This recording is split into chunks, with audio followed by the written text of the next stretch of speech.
আমরা তাদেরকে চিনি, সতর্ক হন, সাবধান হন। আমাদের মধ্যেও কেউ যদি দেখে থাকেন তাদেরকে সতর্ক করি, সহযোগিতা করবেন না। আমরা মাদক অবস্থায় যদি কাউকে ধরে আমরা আপনাদের অনুমতি দিচ্ছি, তার হাত পা রাখার দরকার নাই। আমরা আবারও বলছি, মাদক সহ যদি কাউকে ধরা হয় এই এলাকায় তার হাত পা রাখার দরকার নাই। কথাটি ভাইরাল হতে পারে, কিচ্ছু আসে যায় না। আমরা প্রত্যেকটি পরিবারের যারা নেশাখোর তাদের অভিভাবককে ডেকে হাত জড়িয়ে ধরে, পা জড়িয়ে ধরে অনুরোধ করেছি আপনার সন্তানকে আপনারা ঠিক করেন, তারা পাচ্ছে না। কাজেই এই অবস্থা আমার পরিবার, আমার সমাজ, আমার বন্ধু, এদেরকে বাঁচাতে হলে এর বিরুদ্ধে এর পয় ছাড়া আর কোনো ব্যতিক্রম কোনো কিছু আমাদের এই মুহূর্তে আর নজরে আসছে না। কাজেই মাদক সেবনকারী, মাদক ব্যবসায়ী সমাজের শত্রু, তাকে নিধন করতে হবে, সমাজ থেকে উচ্ছেদ করতে হবে, এর কোনো বিকল্প নাই।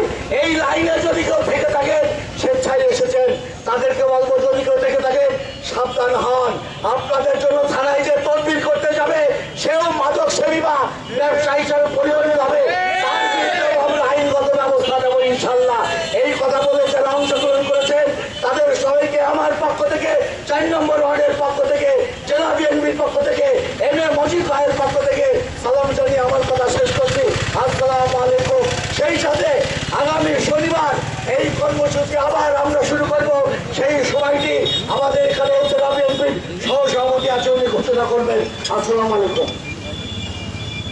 এই কথা আপনাদের সামনে বক্তব্য রাখছেন আজকের এই 4 নম্বর ওয়ার্ড সচেতন নাগরিক কমিটির প্রধান পৃষ্ঠপোষক জেলা বিএনপির বিপ্লবী সহ সভাপতি, আজকে 4 নম্বর ওয়ার্ডে যিনি প্রথম মাদক বিরোধী আন্দোলনে নিজেকে নিয়োজিত করেছেন, বড় ভাই ইনামুল কবির মুকুট, বড় ভাই ইনামুল কবির মুকুট।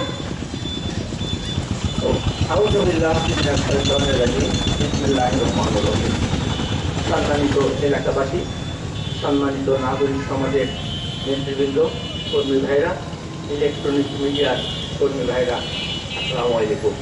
অন্য ধর্ম অবলম্বীদের আদাব। আজকের এই ভয়াবহ পরিস্থিতির কারণে, মাদকের এই ভয়াবহ পরিস্থিতির কারণে আমাদেরকে রাজপথে দাঁড়াতে হয়েছে আমাদের সন্তানাদি বাঁচানোর জন্য। ইতিমধ্যেই আপনারা লক্ষ্য করেছেন এই মাদক এমন একটা ভয়াবহ অবস্থা বিরাজ করছে যেখানে আমাদের সন্তানাদি নিরাপদ না। তাদেরকে আজকে সেই মাদক সেবীরা, মাদক কারবারীরা আমাদের সন্তানদের মাদক সেবী বানিয়েছে। এই মাদক কারবারীরা তাদের মাদকের ভয়াবহতার কারণে আমাদের সন্তানাদি যারা মাদক সেবী হয়েছে তারা দেখছেন এই মাদকের টাকার জন্য নিজের মা বাপকে হত্যা করছে। এরকম একটা ভয়াবহ পরিস্থিতির পরিপ্রেক্ষিতে বিবেকের তাড়নায় আপনাদের সামনে আমাদের দাঁড়াতে হয়েছে। আমাদের ঘোষণা, তারেক রহমানের ঘোষণা, বাংলাদেশ থেকে মাদক মুক্ত সমাজ ব্যবস্থা করে তুলব ইনশাল্লাহ। আমরা এই ব্যাপারে কোনো আপোষ হবে না। মাদক সব কারবারীরা যত বড় ক্ষমতাধর ব্যক্তি হোক না কেন, তাদের বিরুদ্ধে আমাদের যুদ্ধ চলমান। আমরা আমাদের পক্ষ থেকে, এই নাগরিকদের পক্ষ থেকে আমাদের সন্তানাদি বাঁচানোর জন্য তাদের বিরুদ্ধে আমরা যুদ্ধ ঘোষণা করেছি। এই যুদ্ধে সমস্ত পুলিশ